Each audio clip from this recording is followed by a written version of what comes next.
Sou a Luana e eu vou falar sobre critérios filosóficos de verdade. A veracidade é uma condição primordial nas pesquisas tecnológicas, exigindo que os resultados não se originem apenas da imaginação do pesquisador.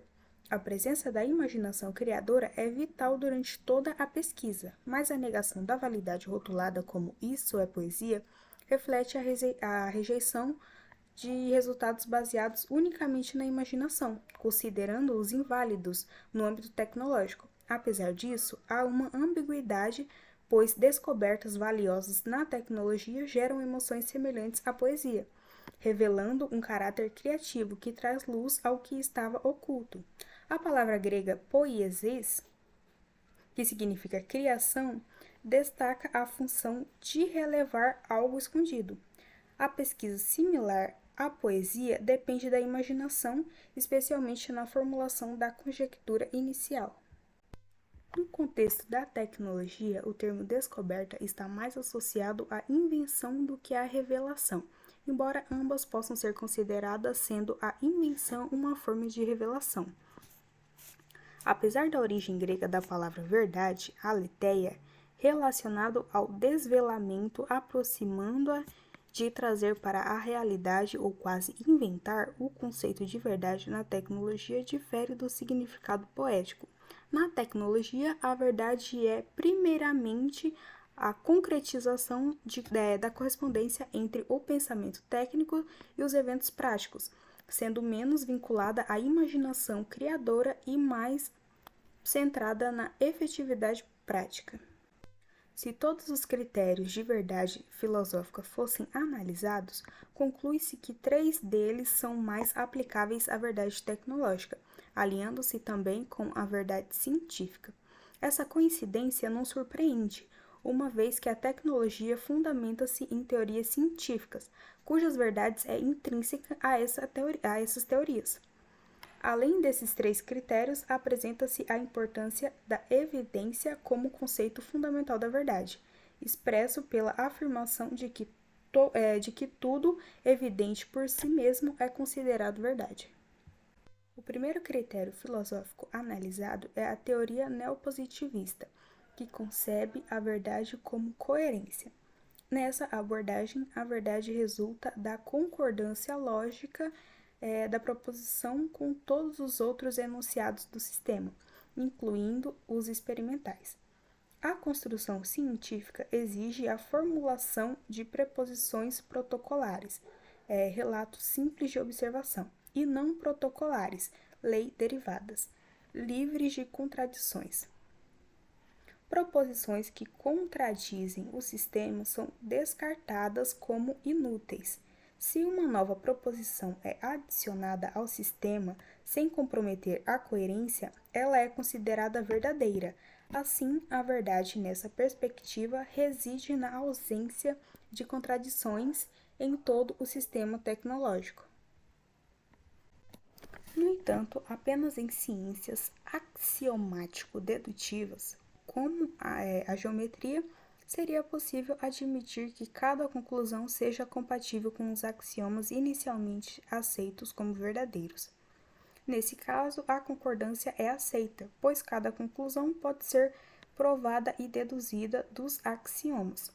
Contudo, tais teorias são vistas na tecnologia como tautologias, e sua verdade não é considerada relativa. No entanto, um princípio derivado desse conceito é amplamente aceito na tecnologia. Toda proposição corretamente deduzida de uma proposição verdadeira é por si só considerada verdadeira. Entretanto, na tecnologia, o critério de verdade não pode se basear exclusivamente na coerência em todos os contextos, mas apenas em afirmações consideradas evidentemente verdadeiras e em suas deduções. Isso se deve à constante necessidade de alinhar as proposições tecnológicas com a prática. O critério de ocorrência seria adequado apenas se a tecnologia se fundamentasse em um sistema científico único e fechado, o que não é o caso. Mesmo se existisse tal sistema, ele seria sempre aberto. incorporando novos conhecimentos constantemente, impossibilitando falar da coerência total. Sistema como a episteme grega, como a física de Aristóteles, que são fechados.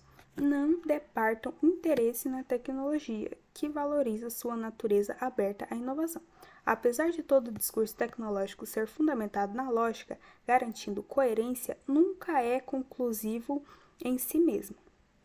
Constantemente, novas descobertas introduzem novas sentenças, leis e teorias. Embora a coerência entre novas e antigas asserções não seja a principal preocupação do pesquisador tecnológico, a revisão pós-descobertas visa restaurar a coerência, eliminando contradições. No entanto, o critério de verdade para novas asserções não é sua coerência como as antigas. Um segundo critério de verdade, o qual conviria às conclusões tecnológicas, é o do pragmatismo de William James.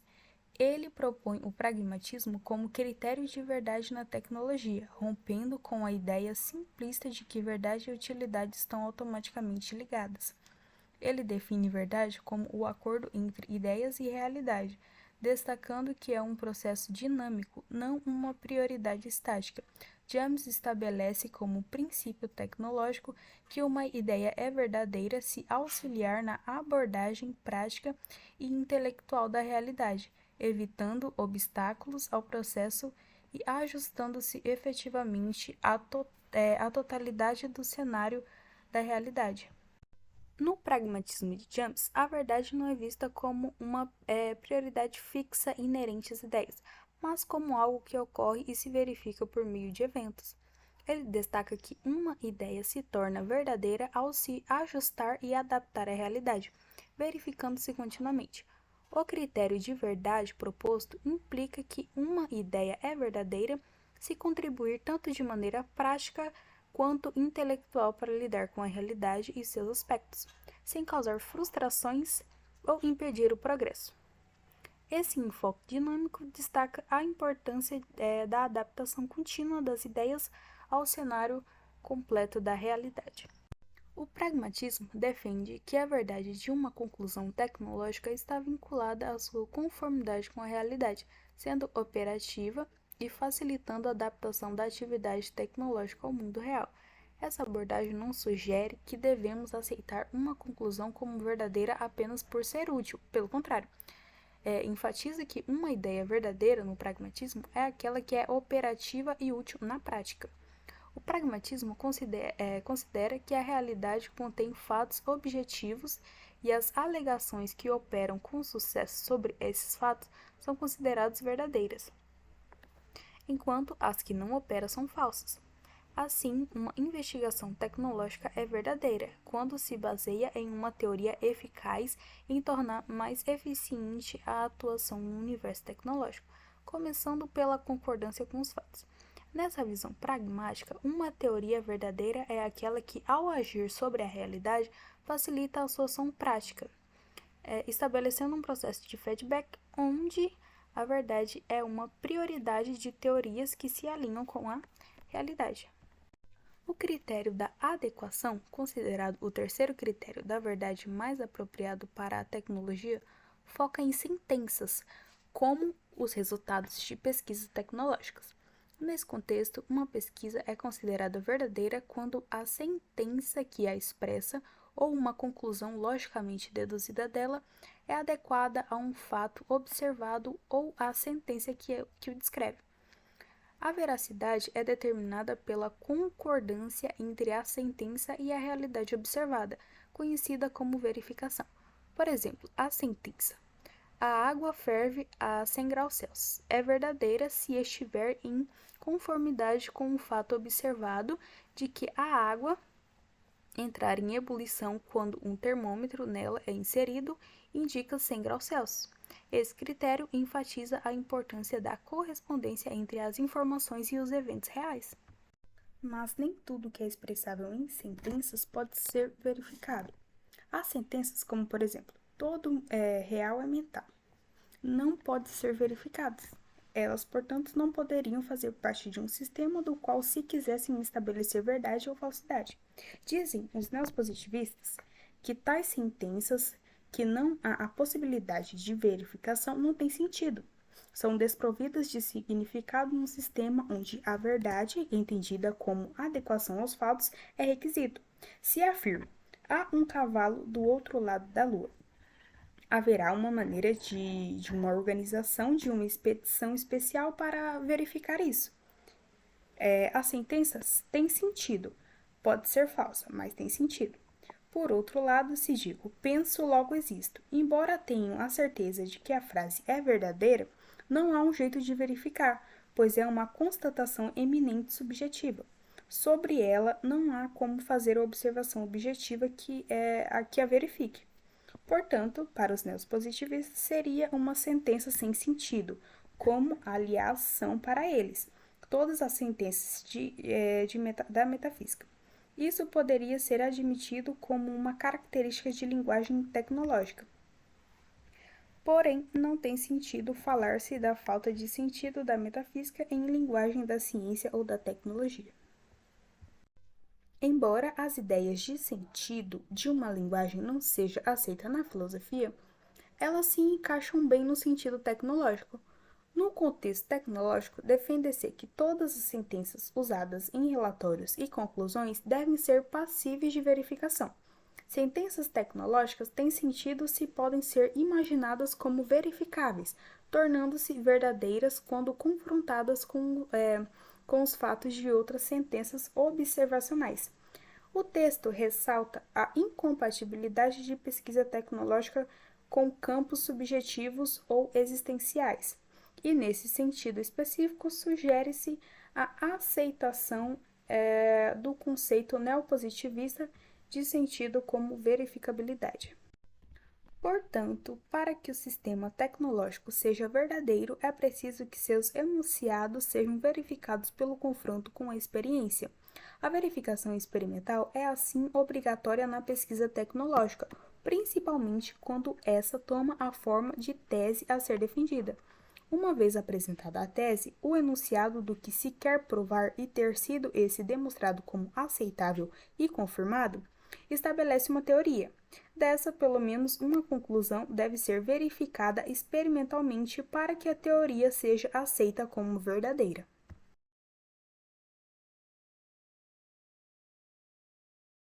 Embora a verdade das teorias axiomático-dedutivas não seja um problema tecnológico, já que a tecnologia as utiliza como se fossem tautologias, compreender como essas verdades são verdadeiras não é inútil para a metodologia tecnológica. Para esclarecer a verdade das ciências dedutivas, é necessário estudar a partir da noção de teorias e sistemas formalizados. Convém, de princípio, diferenciar as teorias formalizadas dos sistemas formais. Um sistema formal é constituído por um sistema de símbolos primitíveis, variáveis constantes e símbolos auxiliares, porém sem significados específicos, e mais, um conjunto de termos e de fórmulas constituídos pela combinação dos símbolos primitivos segundo regras de formação pré-estabelecidas, e ainda mais, um conjunto de axiomas, os quais são fórmulas não demonstradas, e finalmente mais, um conjunto de regras de inferência pelas quais as fórmulas são deduzidas de outras ou dos axiomas. Um exemplo de tal sistema é o do cálculo sentencial mencionado no capítulo 5. Em tal sistema, não tem sentido falar-se de verdade, mas somente de demonstrabilidade. Nesses sistemas, há fórmulas deduzidas logicamente dos axiomas e mais fórmulas simplesmente aceitas, que são os axiomas. Houve tempo em que se esperava mostrar que toda a matemática era um sistema formal. Essa esperança revelou-se ilusória. As teorias da matemática podem ser, no máximo, teorias formalizadas.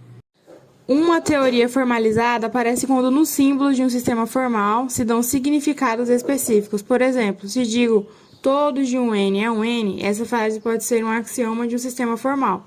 Porém, se digo todo sucessor de um número é um número, ela é um axioma de uma teoria formalizada, a aritmética de Peano. Os axiomas das teorias formalizadas são sentenças com significado e evidentemente válidas, e a teoria formalizada vem a constituir-se de sentenças significativas válidas, pois serão derivadas de sentenças válidas ou de axiomas evidentes, por meio de regras de inferências lógicas.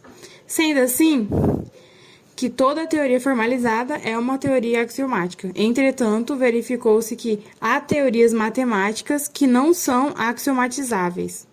Uma teoria formalizada será, portanto, um sistema dedutivo formado a partir de um conjunto de enunciados, os axiomas.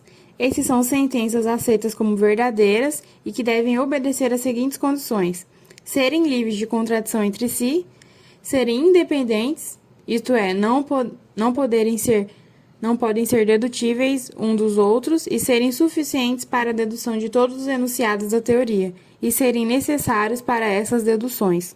Disse ainda que qualquer teoria formalizada deve ser consistente, coerente e completa. O mesmo se disse no capítulo anterior sobre as teorias, quando essas aparecem sob a forma de discursos lógicos. Entretanto, naquela ocasião foi dada aos termos consistência, coerência e completitude significados intuitivos. Agora, tratando-se de teorias formalizadas, será necessário precisar mais essas noções. Uma teoria formalizada será dita consistente quando nem todas as suas sentenças puderem ser demonstradas, pois então uma sentença e sua negação poderiam sê-lo chegando-se a uma contradição. Portanto, quando a teoria for constituída por um discurso em língua vulgar, nem todas as sentenças dessa língua poderão ser demonstradas para que ela possa ser considerada consistente.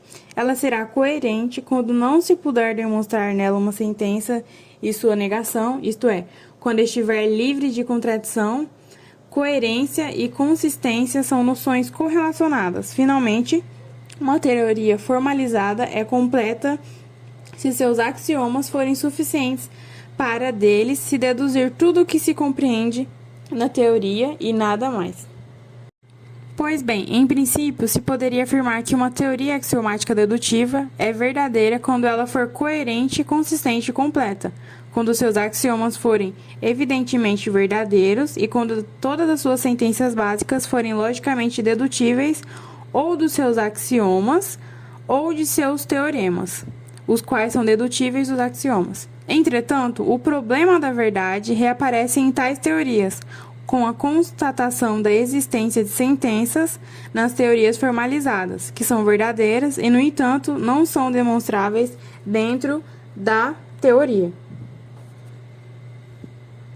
O autor dá um exemplo de que a verdade e dedutibilidade não são equivalentes ao considerar a necessidade de usar a indução para provar certas expressões matemáticas verdadeiras, como a soma dos n primeiros números primos igual ao quadrado de n. O estudo das antinomias, exemplificado pela afirmação de um cretense que era mentiroso, destaca que o conceito de verdade em uma linguagem é um problema de uma metalinguagem mais rica. A linguagem objeto pode conter sua própria síntese e nomear suas sentenças, mas não pode incluir termos semânticos. Alfredo Tarx propôs um critério de verdade em linguagem formalizadas, expresso pela fórmula X é verdade C e somente C, P, onde P é uma sentença e X o nome dessa sentença, indicando que a verdade é uma propriedade de sentenças correspondentes a coisas ou eventos não linguísticos. Considere-se, por exemplo, a geometria euclidiana como uma teoria formalizada de cujas expressões se quer verificar a verdade. Haverá uma metalinguagem, uma metamatemática, que analisa as regras de formação e de inferência da geometria e o significado de suas fórmulas. Haverá, além disso, uma metalinguagem da metamatemática, como, por exemplo, a linguagem da metodologia da pesquisa aqui utilizada, que examina o problema da verdade da metamatemática e assim por diante. Portanto, a legitimidade do problema da verdade nas expressões da geometria euclidiana e na metamatemática correspondente está vinculada à questão da verdade informal dos enunciados usados nessas linguagens. anteriormente considerado um pseudo-problema pelos neopositivistas, pois nenhum critério de verdade oferecia meios de verificação. O problema da verdade tornou-se válido e significativo na lógica contemporânea com a análise de Tarski. Não se julga necessário aqui comprovar a teoria semântica de Tarski. Basta considerar o seguinte: dela se pode concluir que o conceito de verdade é logicamente legítimo e que, além disso, não é um conceito vazio. Pelo contrário, ele pode ser aplicado a qualquer sentença. O conceito de verdade é aplicável tão somente aos nomes das sentenças de uma dada linguagem. Qualquer linguagem pode conter sua própria síntese e permitir denominar as suas próprias sentenças. Porém, não é possível tratarem-se ou resolverem-se problemas relacionados com a verdade das sentenças de uma linguagem, utilizando essa própria linguagem sem se cair em paradoxos. Assim sendo, toda análise da verdade de sentenças de uma linguagem deve ser formulada numa linguagem mais rica, metalinguagem da anterior, a qual passa então a linguagem objeto. O autor conclui que, diante da exposição anterior, se o propósito das ciências é estabelecer e esclarecer os termos de sua linguagem para formar sentenças fundamentais, a análise da verdade dessas sentenças é uma responsabilidade da metalinguagem. Segundo Tarski, o estudo da semântica da linguagem científica deve ser parte da metodologia da ciência. A abordagem para realizar isto é o que pretende esboçar neste contexto. A teoria de Tarski encontra explicação clara nas ciências dedutivas, especialmente na metamatemática, que lida com problemas de verdade nas metamatemáticas, considerando expressões não dedutíveis de axiomas ou teoremas, mas que ainda são verdadeiras. Contudo, sua aplicabilidade às ciências empíricas específicas permanece um desafio não resolvido. As ciências empíricas, ao realizar linguagens naturais, enfrentam sérias restrições à aplicação da semântica teórica. Apesar disso, analisar a verdade das sentenças básicas das ciências empíricas é um objetivo da metodologia das ciências, assim como é na metodologia da tecnologia, que busca estabelecer as condições para acertar como verdadeiros os resultados da pesquisa tecnológica. Na avaliação da pesquisa tecnológica, uma condição primordial é que suas conclusões não contenham sentenças falsas. Quando as conclusões são alcançadas, o trabalho já deve ter demonstrado sua verdade em relação às circunstâncias específicas, onde hipóteses e conjecturas foram verificadas. A verdade, nesse contexto, é relativa às condições de verificação e a teoria estabelecida é válida para essas circunstâncias restritas. O relatório do trabalho deve ser consistente nesse estágio, mas se, por meio de relações alógicas, sentenças verificadas como verdadeiras pela adequação aos fatos podem ser formuladas, o pesquisador pode abrir mão da consciência lógica.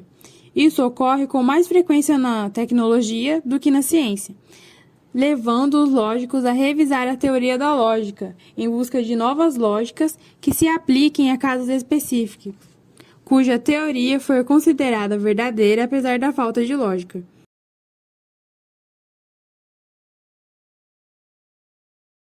Por tudo o que foi dito anteriormente, conclui-se que qualquer sistema tecnológico se baseia em teorias científicas consistentes, coerentes e verificadas pelo confronto com a observação e a experiência organizadas, de acordo com os princípios da metodologia científica. A partir dessas e das conjecturas do tecnólogo pesquisador, formulam-se as teorias tecnológicas, formalmente idênticas às científicas, inclusive mantendo o caráter de sistema aberto, ao qual são constantemente acrescidas novas proposições, à medida que esse vai se tornando cada vez mais útil e eficiente. Por exemplo, até agora ele era totalmente indiferente ao bem-estar humano. De uns tempos para cá, surgiu, do próprio sistema tecnológico científico, a ecologia e com ela a preocupação com a preservação dos ecossistemas e, portanto, do meio ambiente e bem-estar humanos. A estrutura de uma teoria tecnológica não é, entretanto, rígida. Como se observou no capítulo anterior, ela pode assumir formas típicas metódicas, porém, pode também assumir novas formas ou formas intermediárias entre as já metodizadas. Uma coisa, porém, é imprescindível. Elas têm que ser verificadas pelo confronto com os fatos. Na verdade, essa confrontação não é feita somente no final, quando toda a teoria já estiver estruturada. Ela é constante desde a primeira conjectura até a conclusão final, de forma tal que sua verdade vai sendo assegurada não só pela evidência dos primeiros princípios, como pela adequação de cada proposição com a experiência ou observação. Enfim, de tal forma que a adequação da conclusão final com os fatos seja também uma questão de consistência e coerência. Dentro dessa perspectiva ampla é que se procurará particularizar o exemplo seguinte da elaboração de uma teoria tecnológica, com a simples finalidade de visualizar o processo de verificação de uma teoria na tecnologia. Considere-se, por exemplo, uma pesquisa sobre o título Resistência e compressibilidade de argilas residuais, onde se quer esclarecer a natureza da resistência à compressão e da compressibilidade de corpos de prova cilíndricos cortados de camadas de argila residual. Parte-se da conjectura segundo a qual a argila residual, sob o ponto de vista de sua resistência e compressibilidade, possa ser vista como um corpo constituído por um esqueleto sólido de grãos do tamanho dos da areia, envolvidos por uma massa de grãos muito finos do tamanho dos da argila. Nos poros, entre os grãos grossos e finos, há uma quantidade variável de água. Ao se comprimir o corpo de prova, parte da pressão de compressão é transmitida à água intersticial e parte ao esqueleto dos grãos. Sob a ação de pressão, o esqueleto grosso deforma-se princípio com deformações proporcionais às tensões. Depois, essas deformações vão crescendo até atingir uma pressão limite, no caso a resistência à compressão, em que o corpo de prova deforma continuamente sem necessidade de acréscimo posterior de pressão.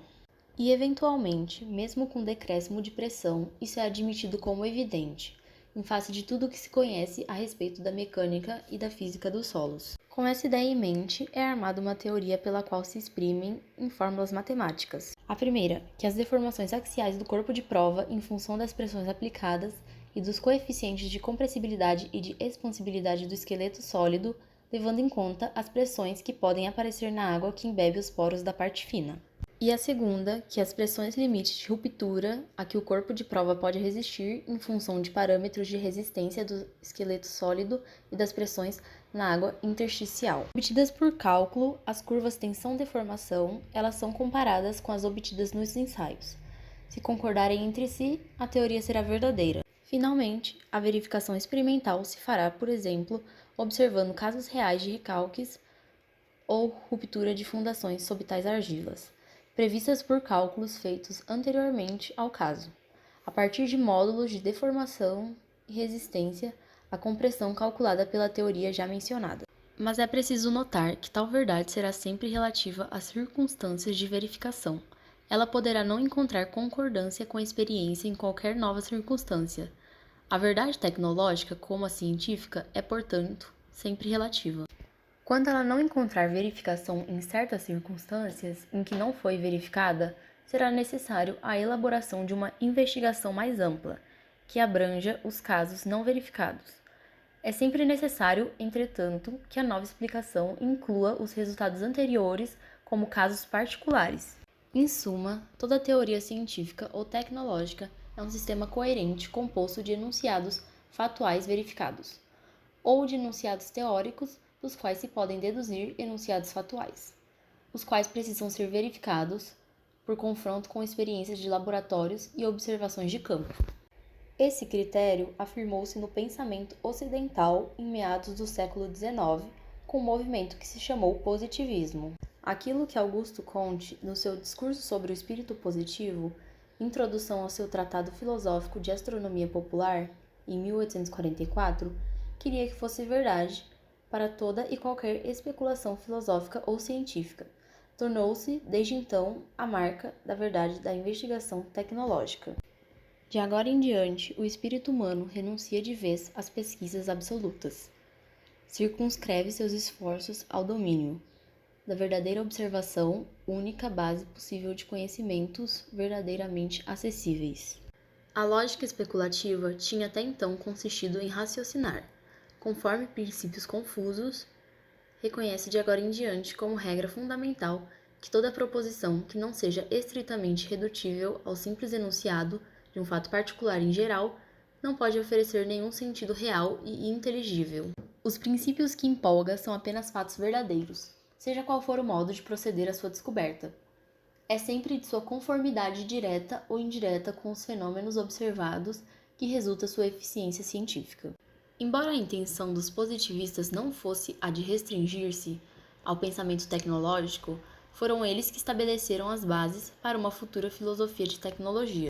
Convém, entretanto, lembrar que, principalmente na tecnologia, se deve considerar que a verificação está sempre sujeita ao que se chama de efeitos secundários, isto é, a intervenção de aspectos dos fenômenos não incluídos na sua formulação teórica. Assim, por exemplo, se a água intersticial dos poros dos corpos de prova de argila residual comprimida, referida no exemplo anterior, pode escapar lentamente do solo, transferindo pressões sobre ela atuantes para o esqueleto sólido. Então, tanto a compressibilidade como a resistência seriam alteradas. É o conhecido fenômeno do adensamento das argilas.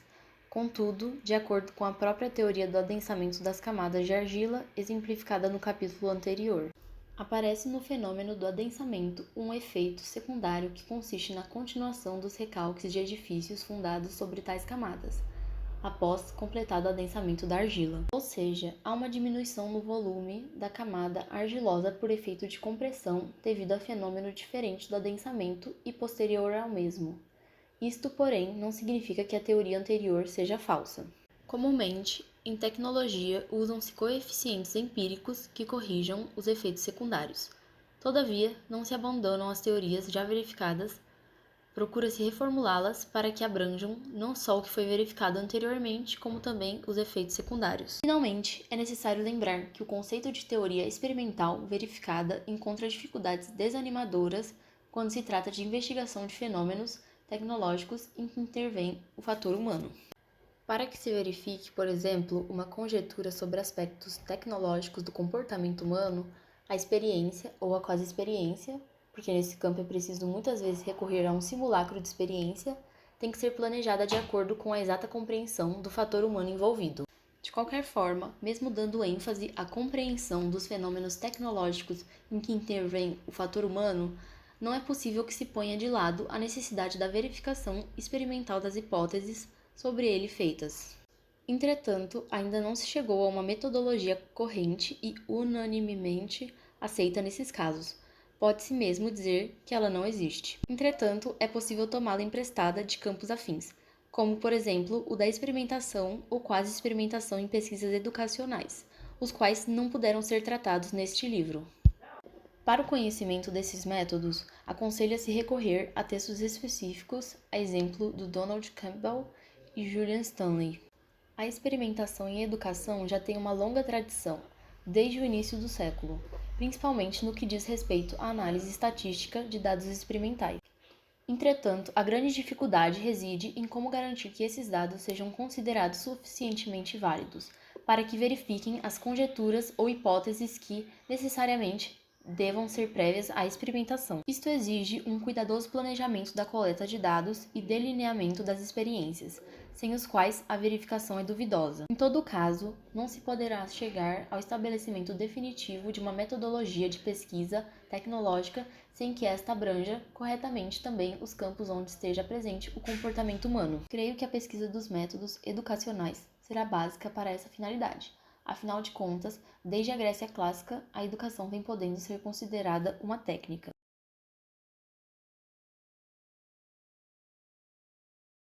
Agora, a falsabilidade das teorias científicas e tecnológicas. No processo de verificação, é necessário comparar o enunciado da conclusão deduzida com um fator particular. Entretanto, não se pode conceber a ideia de que uma proposição que se pretenda universal possa ser asseverada por qualquer fato particular. Quanto maior for o número de fatos que se promovem o enunciado, tanto mais forte será o seu argumento. Para que a verificação fosse total, seria necessário observá-la na totalidade de casos possíveis, mas ficaria mesmo assim aberta a possibilidade de que, depois de verificar o último caso possível, se abrisse possibilidade de ocorrência negativa do fenômeno em estudo.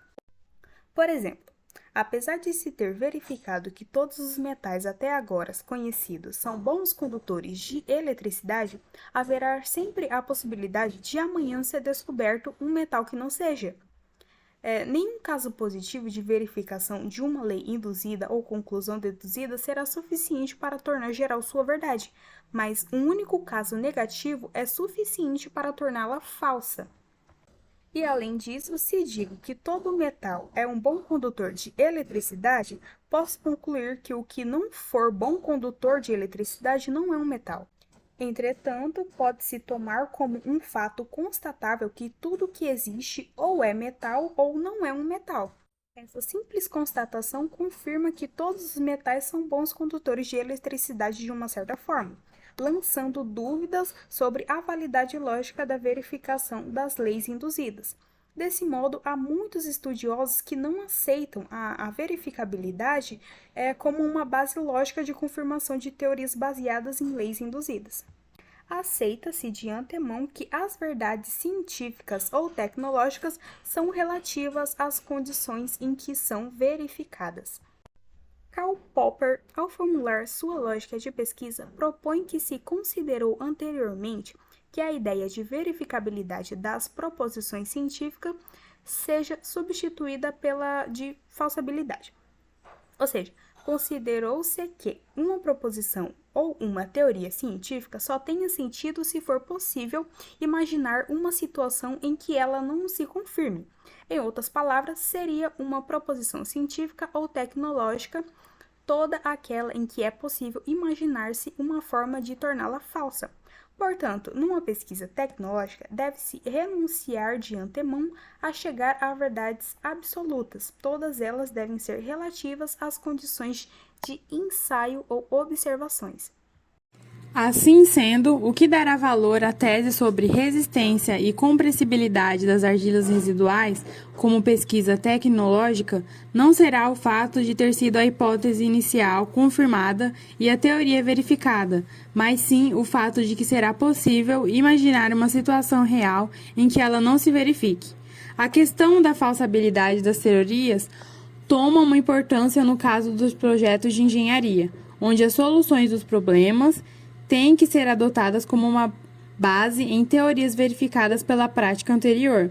Vários casos comprovados positivamente não são condições suficientes para que o mesmo aconteça, pois um único caso em que a teoria não se comprove pode chegar ao fracasso de alto preço social, crise, perda de vida. Por isso, torna-se importante numa obra de engenharia para evitar catástrofe. Dessa forma, na utilização de uma teoria nas soluções técnicas de obras de engenharia, as preocupações com a falsabilidade da teoria têm mais razão de ser do que a sua verificação experimental anterior. O engenheiro tem um dever de tomar todas as medidas de segurança em suas obras, para o caso em que a teoria sobre a qual baseia suas soluções não venha a comprovar-se naquele caso particular. Logo, na engenharia de obras, há um estágio além da verificação das teorias utilizadas, é o da comprovação pela prática. Estágio esse ligado à segurança da obra realizada e que vai além da veracidade das teorias empregadas. Mas essa comprovação prática liga-se redundantemente ao critério pragmatista de verdade, anteriormente mencionado.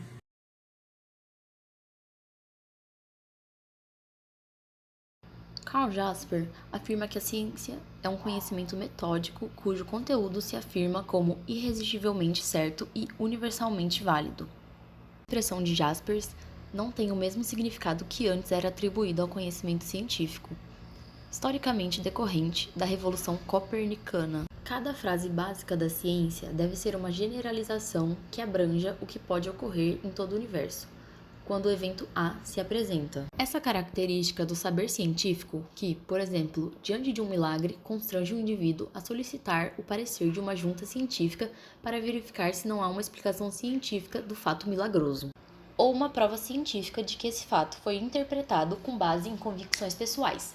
Se digo que a água ferve a 100 graus Celsius, esta é uma certeza científica totalmente independente de minhas convicções pessoais, e, portanto, impossível de ser negada. Ela impõe-se por si mesma e constrange a mente a aceitá-la independentemente de qualquer contribuição pessoal.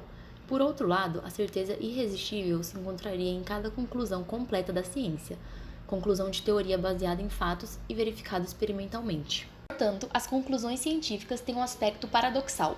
Elas se impõem como verdade, acima das convicções pessoais do cientista, porém só são verdadeiras dentro de certas circunstâncias. Universais porque se referem à totalidade dos entes ou eventos, que são sujeitos das sentenças, e relativas porque têm relação com circunstâncias em que suas verdades foram comprovadas. Portanto, as sentenças básicas da ciência ou da tecnologia apresentam-se sob a forma paradoxal de serem, ao mesmo tempo, universais e relativas. Em suma, num certo sentido, não é possível nenhuma verdade que não tenha assumido a estrutura e a forma mental própria da ciência.